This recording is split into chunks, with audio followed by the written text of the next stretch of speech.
Naranasan mo na ba? Yung di mo alam kung paano maayos ang sitwasyon mo at parang gusto mo nang sumuko. Yung hindi mo nakikita yung katugunan sa mga panalangin mo at parang gusto mo na lang bumitaw at hindi na mag-pray.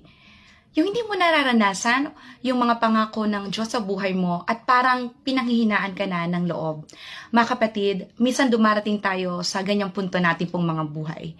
Pero dapat po nating tandaan na sa ganito pong mga sitwasyon, nasusubok ang ating pong mga pananampalataya.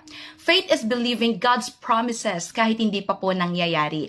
Ang sabi nga po sa Hebrews chapter 11 verse 1, faith is confidence in what we hope for and assurance about what we do not see. Ibig po sabihin, patuloy lamang po tayong magtiwala at manampalataya kahit hindi pa po natin nakikita ang mga katugunan ng Diyos sa ating pong mga panalangin. Dahil ang pananampalataya po mga kapatid ay hindi po nakabase sa sitwasyon, kundi sa Diyos na tapat at hindi po nagbabago. Kaya anuman po ang sitwasyon natin sa araw po na ito, anuman yung mga challenges na meron po tayo, let us choose faith. Kasi kahit hindi man natin nakita or nakikita pa, may ginagawa ang Diyos sa buhay mo at sa buhay ko. Yun lamang po mga kapatid. God bless you.